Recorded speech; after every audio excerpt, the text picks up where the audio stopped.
everyone, welcome back to my channel, True Crime with Jess Rose. Just before I start, I have my first troll. Yay!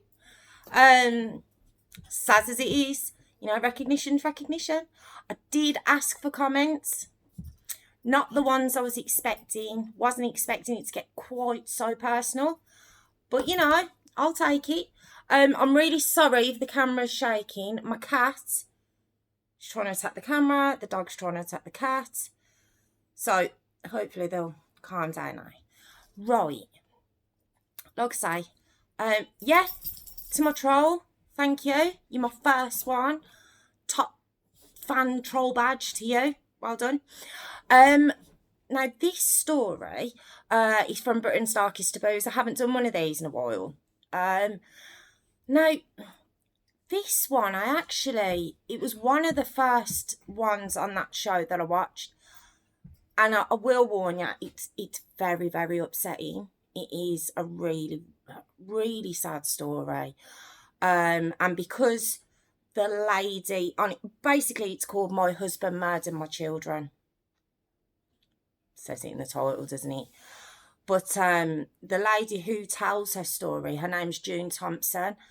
And she just seems the most quietest, sweetest woman I've probably seen on one of these shows. And it just makes it all the more upsetting. It genuinely is. Like I say, her name's June Thompson. And when June was 17, she met a gentleman, but a man called Rab Thompson. This is up in Scotland, and he was 19. Now Rab was a bit of a bad boy, and at first June found that attractive. He was kind of known around the area. He dressed very well. He was quite a good looking guy, and because it was never aimed at her, this kind of violent streak in him, she just took it as he's defending himself. She was infatuated with him. And but after a few months, she starts seeing a even darker side to it. She happened to be leaving work and he picked her up and she waved to a couple of the lads that she worked with and he slapped her straight in her face. She said she remembers that's the first time he actually struck her. We're only talking a couple of months into the relationship, but bless her, she took it as, don't forget she was very young, and she took it as he's being protective. The jealousy is a sign that, he loves me, he cares about me. And, a lot of us would be like, off we go. She didn't, she forgave him. Of course, it was the, it'll never happen again kind of thing. But she did mistake that for love and she blamed herself. She even says, maybe I shouldn't have waved. Come on, bless her. If you haven't seen it, I would recommend watching it so you can see what your heart automatically goes out for this woman because she just seems so sweet. But Rob's very materialistic. He wants the best of everything, and everything's his. He owns everything, including June now. He owns her. He sees her as his property. He's really not a very nice guy. He tells her what she can wear. He doesn't let her wear makeup. Apparently, nail varnish is, in his words, quote, for whores. Don't know what that says about me, but anyway, she wasn't allowed to dress up. She wasn't really allowed to look nice, which is crazy considering he wanted them to look a certain way. You would imagine he'd want her very well kept. But he tells her they're going to get married. He doesn't ask her. He doesn't do your normal one day or even, will you marry? He told her they were getting engaged. Again, she's seen it as he really loves me, and he's willing to commit to me.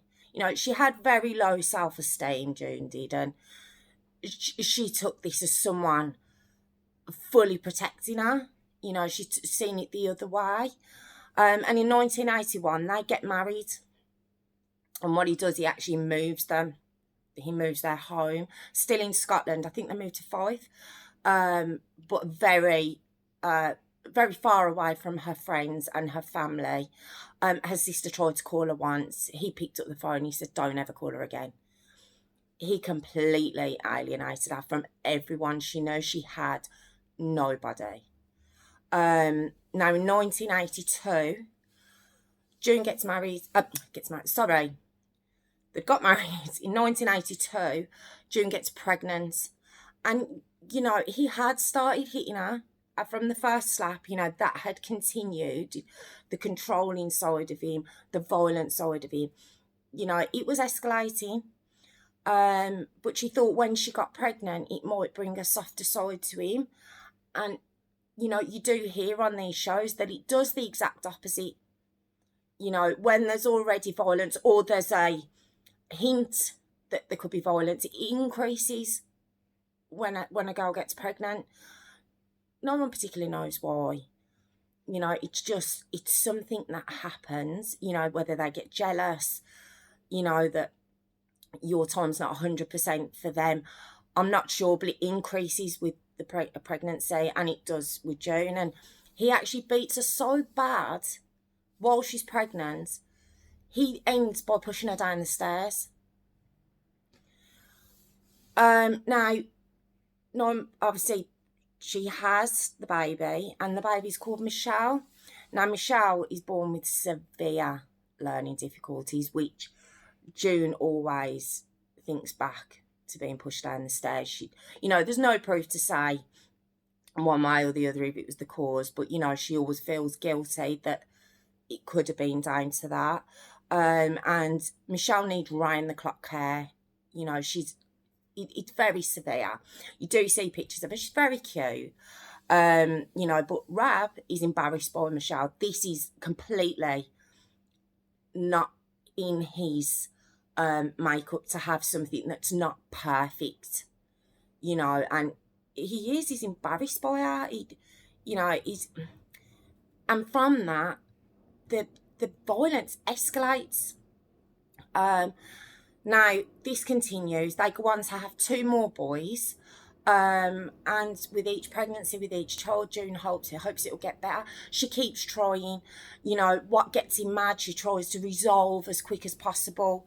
You know, she says that she calls it a black mood, and she can tell when it's about to happen. So she tries to get the kids out of the way before he turns, but you know the kids see it. And there's Sean appears on the show, Sean Thompson.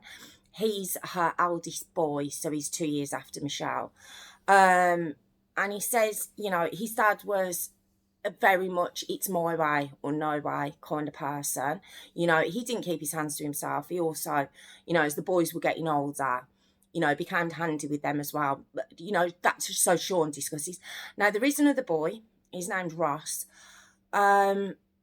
He's not mentioned as much in the story, so I can only, later on as I'm talking, I can only guess at that situation, but he's not mentioned a lot. It's mainly Sean.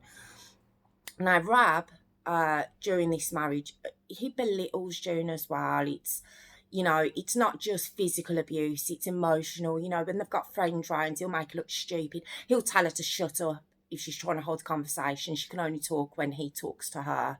You know, she can't take part in a group discussion. She's not allowed. He leaves her a list of chores that she's got to do every day, and he comes back and checks if there's any dust anywhere. You know, this poor woman is just constantly living on eggshells. She can't go out. She's not allowed to go out. She's basically his servant. You know, this is her life, and she kind of resigns herself to it, I think, for the sake of the children. Now, Sean does say, you know, as he got older, he's seen his mum getting beaten. He's seen it, and what Rab would do quite often, he'd drag June into the bathroom, and she always knew what was going to happen then. And basically, he'd make her strip. If she wouldn't, he'd beat her. But either way, the result was he would rape her. So we're not just talking physical and emotional abuse. This was sexual abuse of her as well. It was, her life was just hell. It sounds absolutely awful. And when she's talking about it on the show, when she gets to that part, she looks so sad, as as you would. But your heart breaks for her. You, in that moment, you really feel something. She used to scream for the boys to help. Sean would say she'd scream his name, but he was young. What could he do? You see Rab, you see pictures of him. He's a big guy. You see his hands are like shovels, and June looks tiny. It really is just awful. She never phoned the police. So she never had that kind of support. She just kind of put up with it. On the outside, Rab pretend they were the perfect family, perfect home. Like I say, it had to be it had to be immaculate. Everything was perfect. And she kept to that. She didn't tell anybody. All of this was going on behind closed doors, and neither did the boys. And obviously Michelle couldn't, but they never told anybody. So no one was aware this was going on. Sean said he used to start getting beaten quite a lot as a teenager, but he was quite rebellious. He got caught smoking at school, but he said he was beaten black and blue for that. He didn't back down to his dad though. So the beatings did get worse, but he didn't back down. I don't know if maybe Ross was a little bit different and maybe did look up to his dad. I'm not sure. These are all my own opinions. Now, because he was laying his hands on the kids at this point, June had enough. She was like, you can hit me, but not my children. So she leaves Rab. And she does this numerous times over the years. And she always has to go back. And I'll tell you what, he took, when I said he controlled everything, even the kids' child benefit was in his name. So when she'd leave, the only money she could possibly get was for herself. She couldn't get any money for her children. This woman didn't exist. She didn't have a bank account. None of the kids, like I say, none of the benefits, housing, the rent, council tax, everything was in his name. She didn't exist. So when she'd leave, she'd go to like a refuge or a hostel. She financially couldn't support her children. And don't forget, Michelle needed a lot of care. And then what Rab would do then, he'd get the kids back and he'd say, if you don't come back to me, you won't see the kids. And he'd go to Southern Ireland and she'd say, if I didn't go back to him, he'd keep them there. And it'd take her years to try and get her kids back. Her kids were her life, her kids and a home. That's all she had. She didn't have anything else. They were her life. And so she did keep going back. People ask, why would you go back to that? I think this is one of the few times in the stories I've come across and I've done where I get why she felt she had no other choice. She couldn't provide for the children. She'd have lost those children, especially Michelle, with all the care she needed. In 2001, June was 41, Rab was 43, and she caught pregnant. This was her fourth and final child, and this was Ryan. And everyone loved him. There's a big age gap between the other three and Ryan. They all doted on him. Michelle doted. Everyone's, including Rab. You see videos, he was very soft with Ryan, taking fishing. Sean had left home by this point. But June was hoping this would bring a change, like a softer side to him in their later years. It didn't. It didn't. The violence carried on. It actually got worse.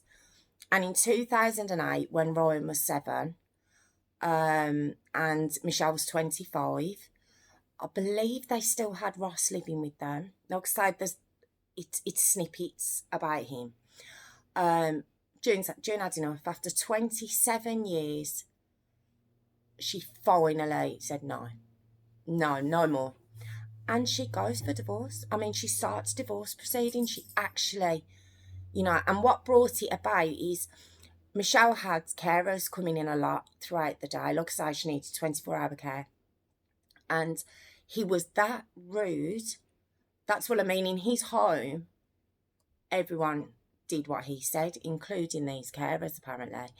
And because the house was so hostile, the carers were saying, we're going to take Michelle out. We're going to have to take her out and she'll have to go into care. And June, that was the last straw. That was the last straw. Like I say, her kids were her life. They were everything to this woman. As any mum, well, not in some of the stories I've done, the Casey Anthony case, as we've seen, there's Shannon Matthews, but this woman was how a mum should be.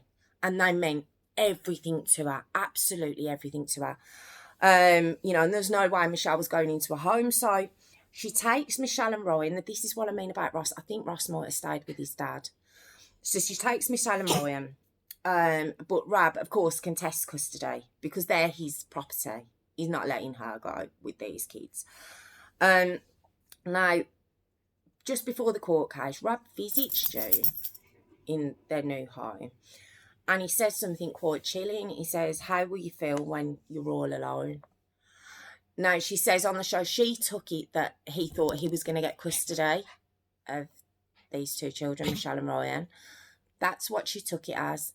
But what was actually happening, Rab was getting angrier and angrier because he was starting to realise she weren't coming back. This was it. After 27 years, she'd had enough. And he wanted to take away what she loved the most. And basically on May the 2nd, 2008, June's granted custody of the kids, the two kids. But she agrees Rab can have access. She's just not, there's not doesn't seem to be a spiteful bone in this woman's body. And she does believe that he dotes on these children, and so she agrees he can have access. Now, during that day, Rab calls Sean, like I say, who's left home, and demands he comes home to talk some sense into his mum. Now, Sean, like I say, was always quite rebellious of his dad, and he says, no, she's never going back to her. I'm certainly not going to try and convince her. And he's done with it. He really stands up to his dad. Well, of course this makes matters. If they could get worse, worse. And Rab felt he'd lost his perfect image. Apparently there was calls to his brother, where he's saying he's lost everything, absolutely everything. And it was all about show to him. And he was losing his perfect show, the front, because people were going to find out exactly what man he was because of this. And he didn't want that. So this bit's really hard, so you have to bear with me. On May the 3rd, 2008, the day after the court hearing, June agrees that Rab can see Michelle. And I'm ever so sorry about this. I've got the dog and the cat fighting right under the camera. Pack it in that. Sorry. I'm so sorry. Right. So, June agrees that Rab can have the kids for a few hours the day after the court hearing. And she drops the kids off at 3:30 in the afternoon. It's a Saturday. Over the next few hours, she drops them off at 3. She gives them a kiss. Michelle and Ryan, she says, I'll be back at 7 for you. And over the next few hours, Rab kills them both. Apparently, he sends Ross out. Like I say, Ross stayed with his dad. Sends him to the shop, apparently. And he goes into Ryan's bedroom, because that's their, that was their home. Goes into Ryan's bedroom. Ryan's 7 years old. He's playing a computer game. And he stabs him 14 times. Front and back. So this poor little boy would have been fully aware of what was going on. He would have known what his dad was doing. You can't imagine the utter, how terrified this little boy would have been. When he's done that, he picks him up and he puts him in his bed and he covers him with his blanket. He goes into Michelle's room. Michelle's 25 now. Stabs her 12 times. Now, there was a lot of defence wounds on Michelle, so she fought for her life. Michelle did. She obviously knew what was happening. She fought for her life. 25 years this man's been her dad. Someone, she looks up to, and he's killing her. He's murdering her. And when he's killed Michelle, he picks her up and he puts her in a bed and he covers her with a blanket.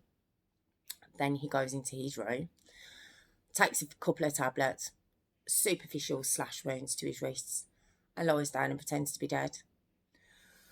Apparently in this time, Ross has come home and gone straight up to his room, which is in the attic, oblivious to everything that's gone on. Obviously all bedrooms have been closed. Now when June gets back at 7 o'clock, she walks into the house. She goes into Ryan's room, and she says at first she wasn't sure.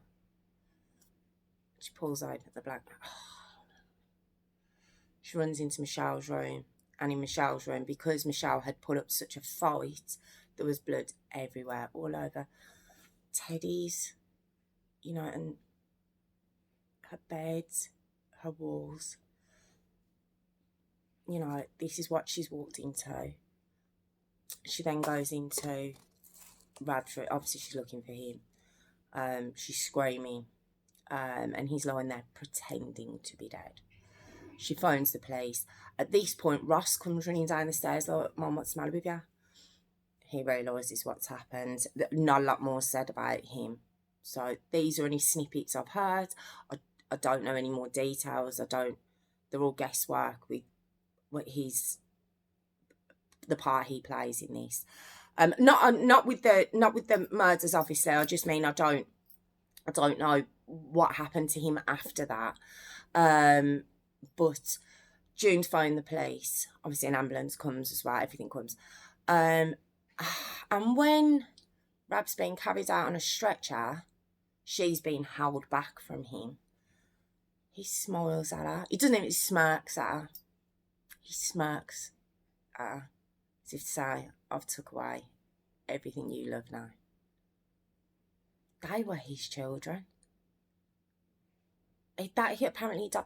Now, I have watched a few stories where the dads have turned this.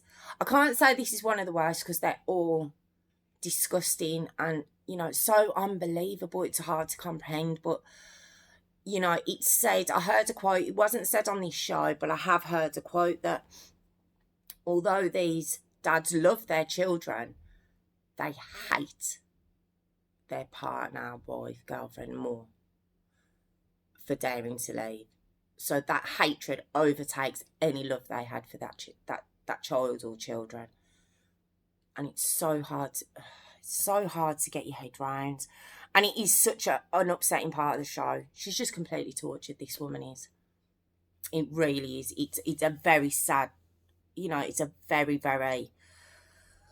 It's a sad part to watch. It really is, because you can see even a couple of years... Well, it wouldn't matter how much time's gone by, would it? Really, come on. It doesn't matter. To walk in and see, you're never going to get them images out of your head, ever. And he wanted to... Kerry Nixon on the show, she's, one of the professional residential people on the show.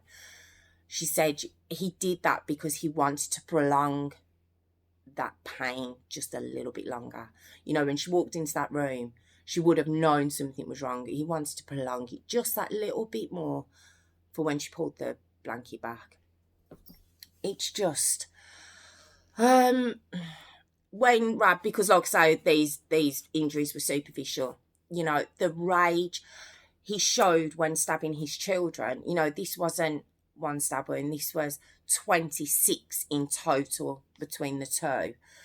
They were so ferocious that these skimpy little marks on his arms, it was quite obvious he didn't mean to kill himself at all. It just makes you sick. When he's brought into custody, he shows no remorse. None. Nothing. Just blank. Couldn't care less. No emotion on him at all. While he's in prison and being held, while the court case is being put together, he asked June to visit him. Now, when I heard that, I was like, you've got to be joking. But when she explained it, I kind of understood. She wanted answers. She needed to know certain things, were the kids aware of what he was doing? I mean, I think we know Michelle was Ryan. Did they know did Michelle know what had happened to Ryan? Did Ryan know what had happened to Michelle? She was tortured. She needed to know these things. He gave her nothing. Nothing. Do you know what he did when she went in? When are you going to stop all this stupidness? When are you going to stop all this divorce shite? Why are you dressed like that? Why does your hair look like that? He still believes she'll go back to him. He believes, he's done this now. He's taught her a lesson. She'll come back to him now. I'd like to say deluded, but there was nothing mentally wrong with this guy. I know it sounds it, but he was in sound mind when he did what he did. And a few weeks later, he actually writes to her. He writes to Joan. But all he does is talk about himself. He talks about his sex life. And he refers to the murders of his 2 children, his 7-year-old little boy and his 25-year-old, severely, severe learning difficulties that this girl had. He refers to those murders as piss. I don't know if it's a Scottish term, but it's obviously a derogatory term, whatever way you look at it. Piss. In September 2008, he pleaded guilty to the murders. He didn't try and go, I think, say there was anything wrong. He pleaded guilty. He got life with a minimum term of 17 years. He got 8.5 years for both kids. 17 years. He could be 18. This, I say it all the time. Would this have happened if it was America? Would he have got the death sentence? I'd like to think so. 17 years. Not just for killing his children. That how he killed them. Why he killed them. Just to get back at a woman who'd put up with the beatings and everything else just for too long and she couldn't take anymore. And that's why he killed his own biological children. Obviously Joan's devastated. She's disgusted at the sentence. Absolutely. This woman's just devastated. She still blames herself. She feels so guilty for dropping them off and not being there for them when they needed her. Obviously it's not her fault at all, but she takes a lot of the guilt of, what happened. Sean, he does say there's only him and his mum left, but they hold each other up. They get each other through. Because without one or the other, they both said they wouldn't be here. So again, Ross, I don't know where he comes into this equation, but they both say they've only got each other. I don't know if he supported his dad. I'm not going to comment on that because I don't know. So I'll leave that there. One thing June does say at the end is, he took everything from her, but he can't take her memories. Her and Sean will talk about, funny sides of what they remember, and it must be so hard, but he says he'll never take them from her. He'll never take her memories. And that's how the story ended, and it's just awful. It's just one of the saddest ones I've watched. To watch this woman, your heart breaks for her. Like I say, it's Britain's Darkest Taboos. My husband murdered my children. If you want to watch it, and yeah, it's just such a sad case. He hasn't been released yet. He's still in. And June and her son are still, holding each other up and supporting each other. But how do you can't get over something like that. You wouldn't be able to. And 17 years. I'll go on a rant again now, and I can see I'm hitting half an hour again, so I won't go on a rant. But yeah, thank you again for joining me. I don't know how to leave that one. I really don't. I really don't. It's just, I don't know what to say. But thank you again for joining me. If you've got any comments, please pop them. I was going to say, could you like the videos as well? You know, I do ask for, you know, if you'd like to subscribe or comment, but could you pop a like as well? I think I'd like that. And yeah, just thank you so much again for joining me, and I'll see you again soon. Thank you.